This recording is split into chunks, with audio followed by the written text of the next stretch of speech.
மேடையில் வந்திருக்கும் திரையுலக பெரியவர்களுக்கும் இங்கே வந்திருக்கும் பத்திரிகை ஊடக நண்பர்களுக்கு அனைவருக்கும் என்னுடைய பணிவான காலை வணக்கம். லாந்தர் எம் சினிமாஸ் ஷாஜி அவரோட விடியுமுறை காத்திரு அப்படிங்கிற ஒரு படத்தில் நடித்தேன். அந்த படத்துக்கு உள்ளே போகிறதுக்கு மெயின் காரணம் என்னென்னா, இங்கே இருக்கிறாங்கள அந்த டீம்ஸ் முண்டாசுப்பட்டி ராம் அவங்களுடைய நண்பர்கள் இவங்கெல்லாம் அந்த இதுலேருந்து வந்ததுனால ஃபஸ்ட்டு கதை கேட்டேன். கதை ரொம்ப பிடிச்சிருந்தது. அப்போது அதை நடித்தோம். ஏன்னா என்னோடய ரோல் ஒரு 10 நாள் தான். 10 நாள் ஆக்ட் பண்ணதில் என்ன நடந்தனே தெரியல, கடன்னு ஓடிச்சு. அப்போ திடீர்னு ஒரு நாள் டிஓபி சவுந்தர் அவர் எடுத்த ஷார்ட்டை ஒரு சீனை காட்டினார். ரொம்ப பியூட்டிஃபுல். அது ஆக்சுவலாக ஒரு சின்ன ஒருத்தருடைய க்ளோஸ்அப் வரணும். அதுக்கு அவர் தண்ணியிலேருந்து போய் அப்படி ஒரு ஷார்ட்டை அதை காட்டின விதம் ரொம்ப இன்ட்ரெஸ்டிங்காக இருந்தது. என்னங்க பயங்கரமாக இருக்குன்னா, அது விக்ராந்துக்கு வச்சுருந்த ஷார்ட்டு ரொம்ப பிரமாதமாக இருக்கு, எனக்கு நல்லா இருக்குமா அப்படின்னா, இல்லை நல்லாயிருக்கும் சார் அப்படின்னா. நான் அடுத்த நாள் ஒரு சீனை கட் பண்ணி காட்டினாங்க. ரொம்ப இன்ட்ரெஸ்டிங்காக இருந்தது. அந்த படம் எப்போ வரும்னு எனக்கு ஆவலாக இருந்தது. அது ஒரு 7 நாள் பேலன்ஸ் இருக்குது ஷூட்டு. அந்த படம் எப்போ கூப்பிடுவாங்கன்னு ஒரு இருந்திருக்க டயத்தில் தான் ஷாஜி வேறு ஒரு படம் கமிட் ஆகி ஷூட் போகிறாரு அப்படின்னு. அப்போ ஒரு நாள் ஃபோன் பண்ணார். ஃபோன் பண்ணபோது நான் வாழ்த்துக்கள் தான் சொன்னேன். அடுத்த வாரம் ஷூட் போகிறீங்க, என்றைக்கு ஷூட் போகிறீங்க அப்படின்னா. இல்லை சார் நெக்ஸ்ட் வீக் போகணும், அதான் ஒரு பிரச்சனை. என்ன அப்படின்னா, இல்லை ஹீரோட டேட்டு அப்படின்னா, வேறு ஒரு ஹீரோ இருந்தது, அதனால் இப்போ எனக்கு இப்போ என்ன பண்ணும் அப்படின்னு. நான் பண்ணுமா அப்படின்னு. ஏன்னா எனக்கு ஃபோன் பண்ணும்போது நான் பண்ணணுமா அப்படின்னா. ஆமாம் சார் அப்படின்னா. அப்போ நான் கேட்டேன், ஏன் நீங்கள் முன்னாடியே வரல அப்படின்னா. இல்லை சார் உங்கள் சம்பளம் அப்படின்னு. அப்போ இப்போ எப்படி கொடுப்பீங்க அப்படின்னு. இல்லை அதான் அப்படின்னாரு. சரி, ஏன்னா ஒரு இயக்குனர் ஒரு படம் பண்ணி அது வெளியில் வரதுக்காக அதுக்குள்ளேயே சுற்றிட்டு இருப்பாங்க. அந்த டயத்தில் அந்த படத்தை விட்டுட்டு இவர் வேறு இடத்துலையும் போய் அசிஸ்டண்ட்டாகவும் ஒர்க் பண்ண முடியாது. அந்த படம் எப்போ நடக்கணுங்கிறது. இப்போது கஷ்டப்பட்டு ஒரு படத்தை பிடிச்சிருக்காரு. சரி, அதுக்கு நம்ம என்ன பண்ணலாம், நமக்கு இப்படி ஒரு நிலைமைகள்லாம் வந்த விஷயந்தான். சரி, நான் பரவாயில்ல, அதை விட்டுருங்க, நீங்கள் என்ன சம்பளம் தரீங்களோ ஓகே நான் பண்ணுறேன், ஓகேன்னு சொல்லிடுங்க அப்படின்னா. அப்புறம் ப்ரொடியூசரை போய் பார்த்த உடனே ஜஸ்ட் ஓகே அப்படின்னா ஒரு அட்வான்ஸ் பண்ணாங்க. சின்ன சம்பளம் தான், ஓகேன்னு ஒத்துக்கிட்டேன். அதுக்கப்புறம் தான் கதையே கேட்டேன். அப்பா நாளாக ஷூட் போகிறீங்க, எனக்கு கதை என்னன்னு தெரியாது, கதையை சொல்லுங்கள், அப்போ தான் அதுக்குள்ளே ஏதாவது ட்ராவல் ஆக முடியும் அப்படின்னு. அதெல்லாம் தான் சார், நீங்கள் அப்படியே இருக்கிறது தான், அப்படியே வந்தால் போதும்னா. போலீஸ்னா ஐயோ போலீஸுங்கிற நான் அதுக்கு ஒரு 3 மாதம் அப்படி டைம் கொடுத்தீங்கன்னா அப்படி வரலாம் அப்படின்னா. இல்லை சார், இது ரொம்ப நீங்கள் காமன் பீப்புள், காமன் மேன்லேருந்து இருக்கிற ஒரு போலீஸ் தான், நீங்கள் எப்படியே வந்தால் போதும். அப்படி தான் ஆரம்பித்தேன் ஷூட்டு. இப்போது இயக்குனர், கேமராமேன், ஆர்ட் டைரக்டர் தேவா, நடித்த நடிகர்கள், மியூசிக் டைரக்டர்ஸ், லிரிக் ரைட்டர், இப்படி இவங்களெல்லாம் நீங்கள் இந்த படம் பார்த்துட்டா அவங்களுடைய திறமைகள்லாம் வெளியில் தெரிஞ்சிடும். இவங்க எல்லாருக்கும் என்னால் வாழ்த்துக்கள் சொல்ல முடியும். மெயினாக தேவா, நீங்கள் சொன்னீங்க இன்றைக்கி வரையும் ஃபாலோ பண்ணிகிட்ருக்கீங்கன்னு. கவலைப்படாதீங்க, இந்த படத்துலேருந்து சினிமாவே உங்களை ஃபாலோ பண்ணும். ரொம்ப சந்தோஷமாக இருக்குது. ஏன்னா ஒரு நல்ல திரைப்படத்தில் தான் உங்களை சந்திச்சிருக்கிறேன். இப்படி ஒரு படத்தில் வந்திருக்கிறோம். ரொம்ப சந்தோஷமாக இருக்குது. இது ஏன் சொல்ல வரேன்னா, இவங்களுடைய திறமைகள் எல்லாமே வெளியில் வந்துடும். ஆனால் இதுக்காக ஒருத்தர் வேலை பார்த்துருக்காருங்க. நான் இதுவரை யாருக்காகவும் இல்லை, ஒரே ஒருத்தர், இந்த பத்ரிநாத்துங்கிற ஒருத்தர் தான். அந்த பத்ரி தான் ரொம்ப. நான் ஏவிஎம்லேருந்து எல்லார்ட்டையும் பண்ணிட்டேங்க. இப்படி ஒரு தயாரிப்பாளரை என் லைஃப்பில் நான் பார்த்ததே கிடையாது. இவரை பார்க்க ரொம்ப சாதாரணமாக தெரியுது, ஆனால் அவ்வளோ பெரிய ஆள் அவர், அவ்வளோ பெரிய ஆள். ஆனால் அவங்க வீட்டில் அவங்க மனைவி இருக்காங்க, அவங்க பையன் தனுஷ், இவங்கெல்லாம் பார்த்தீங்கன்னா எனக்கு ரொம்ப பிரமிப்பாக இருக்கும். இவ்வளோ பெரிய ஆளுங்க ரொம்ப சாதாரணமாக இன்றைக்கி வரையும் இருக்காங்க. இவர் நல்லா இருக்கணும்னு எல்லோரும் கும்பிட்றாங்க. ஒரு தொழிலாளி முதலாளி நல்லா இருக்கணும்னு கும்பிட்ற ஒரு முதலாளிங்க அவர். நான் ஒவ்வொரு தரமும் நான் ரொம்ப உருகி வேண்டிக்கிற ஒரே விஷயம் என்னென்னா, இப்படி ஒரு மனிதர், அவர் சினிமா மேலே அவ்வளோ பேஷன் இருக்குது, ஜெயிக்கணும். அதுதான் என்னுடைய நான் ப்ரேயர் பண்ணுறதே. இந்த படம் எங்களுடைய திறமைகள் பூரா வெளியில் வந்துடும். நாங்கள் என்ன பண்ணியிருக்கோம், இதை பண்ணியிருக்கோம், நீங்கள் படம் பார்த்து கமெண்ட் பண்ணி எல்லாம் சொல்லிடுவீங்க. அவங்களுக்கு இந்த படத்தோடைய திறமைகளை வச்சு எல்லாருக்குமே ஒரு வேலை கிடச்சிரும். ஆக்சுவலாக அவர் சொல்லணும், ராமு, ரவி, அப்புறம் சங்கர் 3 பேர் தான் முண்டாசுப்பட்டி அந்த ஒரு ஷார்ட் ஃபிலிமை பார்த்து வர சொன்னால் 3 பேரும் வந்திருந்தாங்க. ஆனால் இந்த 3 பேருமே இன்றைக்கி ஒரு இயக்குநர்களாக இருக்கிறாங்க, அதுவும் மிகப்பெரிய இயக்குநர்களாக இருக்காங்க. அன்றைக்கி பார்த்தவங்க தான் அப்படியே தான் இருக்காங்க, நானும் அப்படியே தான் இருக்கேன். அந்த ஃபோட்டோ இப்போயும் பார்த்துட்டு இருக்கிறேன். நாங்கள் 3 பேரும் எங்கள் வீட்டில் வச்சு ஒரு ஃபோட்டோ எடுத்தோம். 3 பேருந்தே மாற்றம் இல்லை, ராம் மட்டும் தான் லைட்டாக மாற்றம், கொஞ்சம் முடியெல்லாம் நிறையா வளர்ந்துருக்கு, மித்தபடி அப்படியே தான் இருக்கிறோம். உங்களுடைய நண்பர் படம் எடுத்திருக்காரு, அதுக்கு தேடி வந்தீங்க பாருங்கள், அது ரொம்ப சந்தோஷமாக இருக்குது. இங்கே வந்த அத்தனை இயக்குனருக்கும் என்னுடைய மிகப்பெரிய நன்றி. லாந்தர் இரவின் அடையாளம் இது எனக்கு கெரியரையும் தாண்டி எனக்கு நிறைய நல்ல மனுஷங்களை தந்திருக்கு. இந்த படம் என் வாழ்க்கைக்கு ரொம்ப பெரிய நிறைய நல்ல மனுஷங்களெல்லாம் தந்திருக்கு. அதுக்கு ரொம்ப பெரிய தேங்க்ஸ். ஃபஸ்ட் தேங்க்ஸ் நான் வந்து நிக்கில் முருகன் சார் கிட்டேருந்து ஸ்டார்ட் பண்ணணும்னு நினைக்கிறேன். அவர் இல்லைன்னா நான் இந்த மேடையில் இல்லை, அவர் இன்ட்ரடியூஸ் பண்ணலன்னா எனக்கு இந்த லாந்தர் கிடச்சிருக்காது. So thanks to Nikhil Murugan sir. I will be always thankful and grateful to you sir. அவர் எல்லா இன்டர்வியூவில் நான் சொல்லுவேன்னு சொல்லிட்டு இப்போ பின்னாடி போயிட்டாருன்னு நினைக்கிறேன். Thank you sir. எங்கே இருந்தாலும் அந்த தேங்க்ஸ் உங்களை வந்து சேரும். Next Saji Salim sir. எனக்கு நான் போய் ஆஃபீஸில் பேசும்போது எனக்கு என்ன நரேட் பண்ணாங்க. நான் ஒரு தயக்கத்தில் இருந்தேன், சார் ஒரு தயக்கத்தில் இருந்தார். எனக்கு கேரக்டர் கிடைக்குமா அப்படின்ற தயக்கத்தில் இருந்தேன். சாஜி சாருக்கு இந்த கேரக்டருக்கு சூட் ஆவாங்களா அப்படின்ற தயக்கத்தை தாண்டி அந்த கேரக்டரில் ஒரு நரேஷனில் ஒரு ப்ராப்ளம் போயிட்டு இருந்துச்சு, அதனால் சாருக்கு தயக்கம் வந்தது. So thank you sir, thank you for giving me Jaanu. Thank you so much sir. M cinema productions சொல்லும் போது எனக்கு ரொம்ப சந்தோஷமாக இருக்குது. ஃபஸ்ட் டைமாக இந்த மாதிரி ஒரு ப்ரொடியூசர்ஸ் கிடச்சிருக்கிறதுக்கு நான் ரொம்பவே கொடுத்து வச்சுருக்கணும். Vishnu sir, Badri sir and Ganesh sir, ரொம்ப தேங்க்ஸ். இந்த மாதிரி ஒரு ப்ரொடியூசர்ஸ் நெக்ஸ்ட் யாருக்காவது கிடைக்குமான்னு எனக்கு தெரில, எனக்கு கிடச்சிருக்கு. ரொம்ப தேங்க்யூ சார். அண்ட் தென் ஞான சவுந்தர் சம்சான், நான் அப்படி தான் கூப்பிடுவேன் அவரை. எனக்கு ஃபஸ்ட்டு எல்லாரும் கூடமே அவ்வளோவா பாண்டிங் இல்லை, ஃபஸ்ட்டு நியூ டீம் அப்படின்ற மாதிரி தான் இருந்தது. டைரக்டர் சார் கூட வைப் கனெக்ட் ஆகிறதுக்கு முன்னாடி எனக்கு சம்சான் கூட நல்ல வைப் கனெக்ட் ஆகிடுச்சு. கியூட்டி பை அவர் அந்த மாதிரி தான் இருக்கும். Set was so jolly. Samson இருந்தால் நல்லா டைம் போயிடும். டைரக்டர் சார் அப்படி ஒரு கண் சிமிட்டுற நேரத்துக்குள்ளே ஃப்ரேமிங் பண்ணி லைட்டிங்லாம் பண்ணிவிடுவார். ஸோ அந்தளவுக்கு அவங்களுக்குள்ளேயும் ஒரு நல்ல காம்போ பாண்டிங் இருக்குது. நிஜமாக தான் சார், நிஜமாக தான். கண் சிமிட்டுற நேரத்துக்குள்ளே லைட்டிங் பண்ணுவார் இந்த டிஓபி. நெக்ஸ்ட் எல்லோரும் இந்த டிஓபிக்கு வாய்ப்பு கொடுங்க. Next assistant directors Karthi bro, Vinodhini, Ganesh bro, மிச்ச எல்லா அசிஸ்டன்ட் டைரக்டர்ஸுமே ரொம்ப தேங்க்ஸ். டைரக்டருக்கு அசிஸ்டன்ட் டைரக்டர்ஸ் ரொம்ப சப்போர்ட்டிவாக இருந்தாங்க. டிஓபி எப்படி கண் சிமிட்டுற நேரத்துக்குள்ளே மாற்றுவாரோ அந்த மாதிரி அப்படின்றதுக்குள்ளே எல்லா அசிஸ்டன்ட் டைரக்டர்ஸும் நெக்ஸ்ட்டு ப்ரிப்பேர் ஆகிடுவாங்க. அந்த மாதிரி போனதுனால தான் எங்களால் 23 டேஸில் முடிக்க முடிஞ்சது. So thanks, big thanks to directors. மேடையில் வீட்டிற்கக்கூடிய அனைவருக்கும், வந்திருக்கக்கூடிய அனைவருக்கும், பத்திரிகை ஊடகத்துறை நண்பர்கள் அனைவருக்கும் என்னுடைய பணிவான வணக்கங்கள், வாழ்த்துக்கள். முதல்ல டைரக்டர் சாருக்கு ஒரு பெரிய ஒரு வாழ்த்து சொல்லணும், பாராட்டு சொல்லணும். 23 நாட்களில் இந்த படத்தை முடிச்சிருக்கிறார் அப்படின்னு சொல்கிறாங்க. அது எப்படின்னு கேட்டிங்கன்னாக்க ஒரு தயாரிப்பாளர் எந்த அளவுக்கு ஒரு மகிழ்ச்சி அடைந்திருப்பாரோ அதே மகிழ்ச்சியை நானும் அடைகிறேன். ஏன்னா ஒரு படம் எடுக்கிறது எவ்வளவு கஷ்டம் அப்படிங்கிறது தெரியும். நான் பார்த்துருக்கேன் பல ப்ரொடியூசர்ஸ் என்னென்ன இப்போ எவ்வளோ கஷ்டப்பட்டுக்கிட்டு இருக்கிறாங்க, கஷ்டப்பட்டு படம் எடுத்திருக்காங்க அப்படிங்கிறது எல்லாத்தையும் நம்ம பார்த்துருக்கோம். அந்த மாதிரி 23 நாளில் படத்தை முடித்தது மிகப்பெரிய பாராட்டுக்குரிய விஷயம்.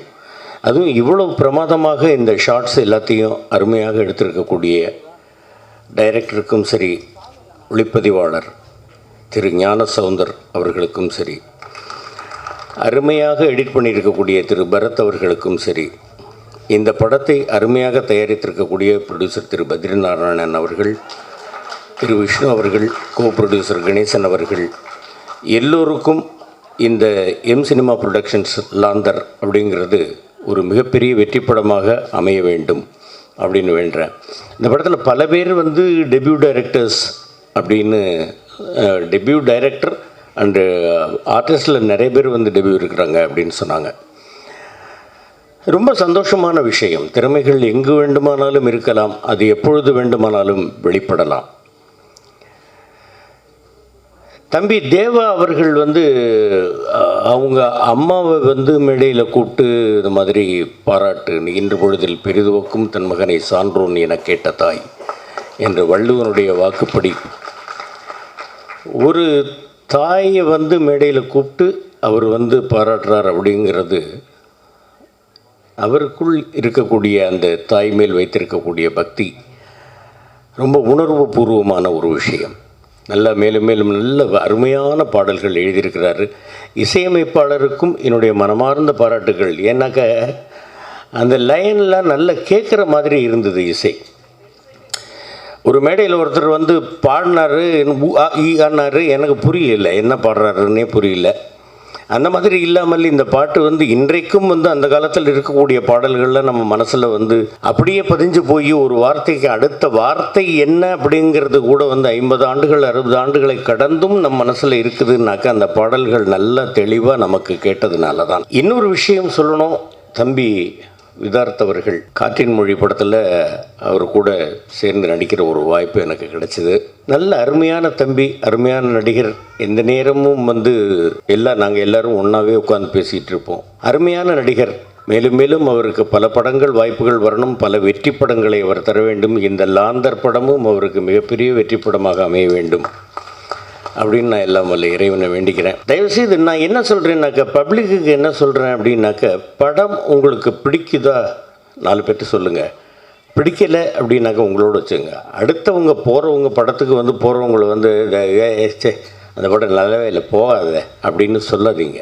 ஏன்னா ஒரு படம் எடுப்பதற்கு எவ்வளவு பேர் உழைக்கிறார்கள், எவ்வளவு பேர் கஷ்டப்படுகிறார்கள் அப்படிங்கிறது எல்லாத்தையும் தெரிஞ்சுக்கணும். எவ்வளவோ பேர் வந்து படப்பிடிப்பிலேயே வந்து விபத்துக்கள் ஏற்பட்டு இறந்து போயிருக்கிறாங்க. அந்த மாதிரி பல கஷ்டங்கள் இருக்குது. அந்த மாதிரி எல்லாம் கஷ்டப்பட்டு எடுக்கக்கூடிய ஒரு படத்தை வந்து பார்த்துட்டு உடனே வந்து நீங்கள் தியேட்டருக்குள்ளேயே உட்காந்துட்டு கையில் செல்ஃபோன் இருக்குங்கிறதுக்காக மொக்க இந்த படத்துக்கு தயவுசெய்து வந்துடாத அப்படின்லாம் சொல்லாதீங்க. உங்களுக்கு பிடிச்சா பாருங்கள், பிடிக்கல பேசாமல் இருந்துருங்க, அவ்வளவுதான். பார்க்கட்டும், எல்லோரும் பார்க்கட்டும். இந்த ஒரு 320 ரூபாயிலேயோ 200 ரூபாயிலேயோ ஒன்று நம்ம மாட மாளிகை கூட கோபுரம் கட்டிட போகிறதில்ல. ஆனால் இந்த படங்கள் இதே மாதிரி நிறைய பேர் இந்த படங்களுக்கு வந்து நல்லா இருக்கிற படத்துக்கும் சரி, நல்லா இல்லாத படத்துக்கும் சரி வாய்ப்பு அளித்தால், நீங்கள் வந்து பார்த்தால் பல குடும்பங்கள் வாழும் அப்படிங்கிறத மனசில் வச்சுக்கணும். தம்பி பூச்சி முருகன் அவர்கள் பேசும்போது சொன்னார், பாஸ்கரனை வந்து சின்ன சின்ன படங்கள்லாம் நடிக்கிறாரு. ராஜீவ்காந்தி கூட சொன்னாப்புல, சின்ன சின்ன படங்கள்லாம் நீங்கள் பண்ணுறீங்கன்னா என்ன. என்கிட்ட கேட்டாங்க, நீங்கள் எதுக்கு பெரிய ஸ்டார் படத்தில் நடிக்கிறது இல்லை? நான் நடிக்க மாட்டேன்னு சொல்ல, நான் நடிக்கிறதுக்கு தயார், கூப்பிடட்டும். ஆனால் ஒரு விஷயம் நான் மனதில் தெளிவாக வைத்திருக்கிறேன், சிங்கத்துக்கு வாலாக இருக்கிறத விட ஈக்கு தலையாக இருக்கிறது தான் நான் விரும்புகிறேன். சின்ன படங்கள் நல்லா இல்லைன்னு எப்படி சொல்ல முடியும்? திடீர்னு வந்தாப்புல என்னுடைய மகன் இந்த படத்துக்கு கூப்பிட்டாப்புல 8 தோட்டாக்களுக்கு வந்து என்னுடைய மகன் வந்து கூப்பிட்ட உடனே, டைரக்டர் வந்து கூப்பிட்ட உடனே நான் எனக்கு வந்து ஃபைலில் வந்து நீங்கள் வந்து இது மெயில் அனுப்புங்க, பெயில் அனுப்புங்கன்னு இதெல்லாம் நான் கேட்க மாட்டேன். நீங்கள் சொல்லுங்கள் போகிறோம். இந்த மாதிரி டிபார்ட்மெண்ட்லேருந்து ஒரு இது இருப்பா, ஏன் இப்படி திணற, என்ன சொல்லு நீ? இல்லை, நான் சின்ன பாப்பா பெரிய பாப்பா பார்க்கும்போதுலேருந்து அப்பையிலேருந்து உங்களுடைய ரசிகராக தான் பக்கத்தில் உட்கார சொன்னோன்னு ஒரு மாதிரியாக இருக்க. ஒன்றும் இல்லைப்பா, அப்பான்ற இல்லை சொல்லுன்னு. அதுக்கப்புறம் தான் அவர் நார்மலாக பேச ஆரம்பித்தார். போலீஸ் டிபார்ட்மெண்ட்லேருந்து ஒரு துப்பாக்கி காணாமல் போகுது, 8 தோட்டா இருக்குது, 8 தோட்டாவும் உங்கள் கையிலேருந்து தான் வெடிக்குது, ஒன்று வெடிக்கும்போது ஒரு இன்சிடென்ட் நல்லா இருக்க ரைட் பண்ணுறேன். சின்ன படம் தான், புது டைரக்டர் தான் பண்ணேன். அதே மாதிரி இப்போ தம்பி அர்ஜுன் அவர்கள் வந்து சூதுகவும் 2ல் ஒரு அருமையான விஷயம், எனக்கும் மாமா சந்திரசேகர் கூடவும் அண்ணன் ராதாரவி அவர்கள் கூடவும் நடிக்கிறதுக்கு ஒரு வாய்ப்பு, அருமையாக டைரெக்ஷன் பண்ணியிருக்கிறாங்க. இந்த மாதிரி பல பேர் வந்து இங்கே இருக்கக்கூடியவர்கள் வந்து எனக்கு வந்து ஆதரவளிக்கக்கூடியவர்கள், அண்ணன் தேனப்பன் அண்ணன் அவர்கள், மாப்பிள்ளை கண்ணல் கண்ணன் அவர்கள், இந்த மாதிரி சொல்லணும்னாக்கா ஒவ்வொருத்தரையாக சொல்லிக்கிட்டு போகலாம். அந்த மாதிரி வந்து விதார்த் அவர்களும் மிகப்பெரிய ஒரு பெயரை பெற வேண்டும். ஸ்வேதா அவர்களும் நல்ல மிகப்பெரிய நிறைய அடுத்தடுத்த படங்கள் வாய்ப்புகளை பெற வேண்டும், இந்த படம் மிகப்பெரிய வெற்றி அடைய வேண்டும்.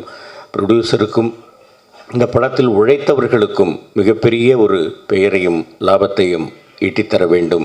அடுத்தடுத்து அவர்கள் படம் எடுக்க வேண்டும், எல்லா படங்களும் வெற்றி படமாக அமைய வேண்டும் அப்படின்னு எல்லாம் வல்ல இறைவனை வேண்டிக்கிறேன். உங்கள் எல்லாருக்கும் அருமையான வாழ்க்கையை ஆண்டவன் தர வேண்டும்னு கேட்டுக்கிறேன். அனைவருக்கும் வணக்கம். பத்திரிகை, இணையதள ஊடக, தொலைக்காட்சி நண்பர்களுக்கும் வணக்கம். முதல்ல படக்குழு அனைவருக்கும் என்னுடைய வாழ்த்துக்களை தெரிவிச்சுக்கிறேன்.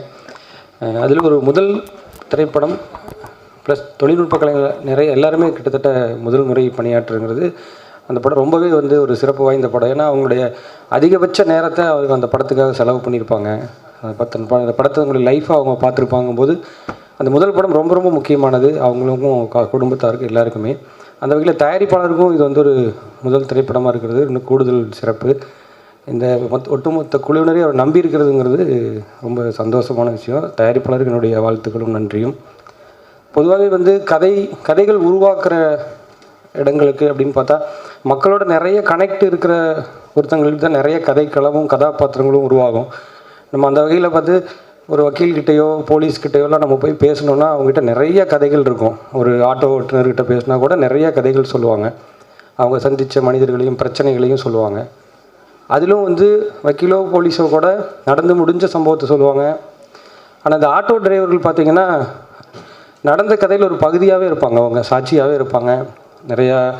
நிறைய ஆட்டோ டிரைவர்கள் துடிக்க உயிரை காப்பாற்றிருப்பாங்க, நிறைய விஷயங்களை பங்கெடுத்திருப்பாங்க. ஏன்னா ஆட்டோ டிரைவரை பற்றி சொல்கிறேன்னா, சலீமனை தன்னுடைய ஆரம்ப காலத்தில் இருந்து வாழ்வாதாரத்துக்காக ஒரு ஆட்டோ டிரைவர்.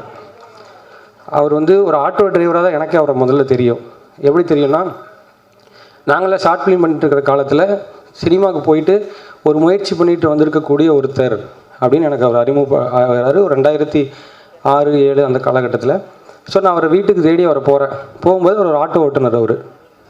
அவர் அந்த வேலையை எவ்வளோ நேர்மையாக செய்ய முடியுமோ நீங்கள் பார்ப்பீங்கள்ல. ஒரு ஆட்டோ ஓட்டுநர் பணம் விட்டுட்டு போன பேக்கை பத்திரமா கொண்டு போய் கொடுத்தாருன்னு, அப்படியாப்பட்ட ஆட்டோ டிரைவர் அவர். அந்த வேலையை அவ்வளோ நேர்மையாகவும் ஒழுக்கமாகவும் ஒரு ஆட்டோ டிரைவருக்கு உண்டான எந்தவித ஒரு வளமையான தன்மை இல்லாமல் ஒரு நேர்த்தியான ஒருத்தராக இருந்தார் அப்போவே. நான் அவர்கிட்ட பேசும்போது, ஏன்னா திருப்பி ஆட்டோ ஓட்டுறீங்க போது இல்லை நான் முயற்சி செஞ்சேன், இருந்தாலும் குடும்பத்தை நான் பார்க்கணும். ஒரு குடும்பத்தை தாங்கி நிறுத்தி ஒரு சினிமாக்குள்ளே முயற்சி பண்ணிக்கிட்டு குடும்பத்தை தாங்கி நிறுத்துறதுங்கிறது ரொம்ப கஷ்டம். நிறைய பேர் கொஞ்சம் இந்த பொறுப்புகளை குறைச்சிக்குவாங்க. ஆனால் இன்றைக்கி வரைக்கும் அவர் இந்த குடும்பத்துக்காக ஓடி ஒவ்வொரு வேலைகளும் செய்யும்போது பார்க்கல அவர் மிகச்சிறந்த மனிதராக அப்போவே எனக்கு தெரிஞ்சார். அவரிடம் அவ்வளோ கதைகள் இருக்கும். ஒரு 1/2 மணி நேரம் அவர்கிட்ட பேசுனீங்கன்னா அவர் அவ்வளோ கதாபாத்திரங்களை அவ்வளோ விஷயங்களை சொல்லுவார். அப்போ தான் நான் அவர்கிட்ட பேசும்போது சொல்லிக்கிட்டு இருந்தேன், ஏன்னா இவ்வளவு அனுபவம் இருக்கிற உங்களுக்கு இவ்வளவு வாழ்க்கை அனுபவம் இருக்கும்போது நீங்கள் இந்த வாழ்க்கை அனுபவங்களே நீங்கள் படமாக்கினாலே போதுமோ. ஏன்னா அவர் ஆரம்ப காலத்தில் நிறையா கொஞ்சம் ஃபேண்டசியான கதைகள் நிறையா அவர் வச்சுருக்காரு. அந்த கதைகள் நிறையா சொல்லுவார். அப்போ நான் அவர்கிட்ட சொன்னேன், நீங்கள் உங்கள் வாழ்க்கை அனுபவத்தை நிறையா இருக்குன்னா நீங்கள் அது பக்கமாக ஃபோக்கஸ் பண்ணுங்கன்னு சொன்னேன். அதுக்கு பிறகு அவர் உருவாக்குனது அந்த விடியும் வரை காத்திருங்கிற படம். அந்த படம் வெகு சிறப்பாக வந்திருக்கு. கூடிய விரைவில் அந்த படம் வரும். அந்த படம் ஒரு சிறு தாமதத்தை சந்திக்க நேரும்போது கூட மனம் தளராமல் திரும்ப உடனடியாக அடுத்த ஒரு கதையை உருவாக்கி அடுத்த ஒரு தயாரிப்பாளர்கிட்ட சொல்லி திரும்பி அடுத்த ஒரு படத்தை அவர் ஆரம்பிச்சுட்டாருங்கும் போது எனக்கு உண்மையிலேயே சொல்கிறதுக்கு வார்த்தைகள் இல்லை. ரொம்ப அவரை நினச்சி ரொம்ப சந்தோஷப்பட்டேன். ஏன்னா இப்படி ஒரு சின்ன ஒரு ஸ்ட்ரகிள் ஆகும்போது நிறையா பேர் சினிமாவில் கொஞ்சம் லைட்டாக மனம் தளர்ந்துருவாங்க. நமக்கு ஏன் அப்படி ஆச்சுங்கிறத அந்த யோசனைக்குள்ளேயே முழுகிடுவாங்க. ஆனால் இவர் அதை ரொம்ப ப்ராக்டிக்கலாக புரிஞ்சுக்கிட்டு அடுத்த கதைக்கு மூவ் ஆகி போனது ரொம்பவே சந்தோஷம். அந்த படத்துக்கும் தொடர்ச்சியாக சப்போர்ட் பண்ண சித்தார்த் சார் விதார்த் சார் ஆதரவு கொடுத்துருக்கிறது ரொம்ப எனக்கு ரொம்ப சந்தோஷமாக இருக்குது. ஏன்னா விதார்த் சார் நாங்கள் 2012 வாக்கில் நாங்கள் அவரை சந்திக்கிறோம். அவர் வீட்டில் போயிட்டு நானும் ராமும் அப்போ முண்டாஸ்பட்டி கதையை அவர்கிட்ட முதல் முறையாக நரேட் பண்ண போனோம். அப்போ எங்களுக்கு சினிமாவில் யாருமே தெரிஞ்சவங்களே கிடையாது.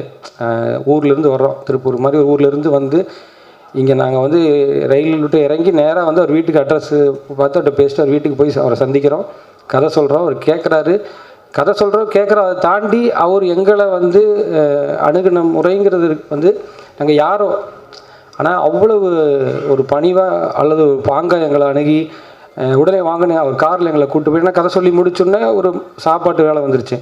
வாகனங்களை அவர் காரில் ஏற்றிக்கிட்டு இங்கே பக்கத்தில் இருக்கக்கூடிய இந்த ஆதித்யா இந்த ஹோட்டலுக்கு கூப்பிட்டு வந்து எங்களை சாப்பிட வச்சு அவ்வளோ அது வந்து எங்களுக்கு ரொம்ப சந்தோஷமாக இருந்துச்சு. ஏன்னா எப்படி ஒரு நடிகர் வந்து இப்படி கூட தெரியாத ஒருத்தவங்களை இவ்வளோ இதுவாக நடத்துவாரா அப்படிங்கிறது வந்து இன்றைக்கி வரைக்கும் எனக்கு வந்து ஆச்சரியப்படுற ஒரு விஷயந்தான். இது மாதிரி நாமளும் நம்மளுடைய வாழ்க்கையில் நடந்துக்கணுங்கிற ஒரு இதை வந்து அவர் எங்களுக்கு அப்போயே கொடுத்துருக்காரு. இன்ன வரைக்கும் அவருடைய ஒரு நல்ல ஒரு நட்பு இருக்குது.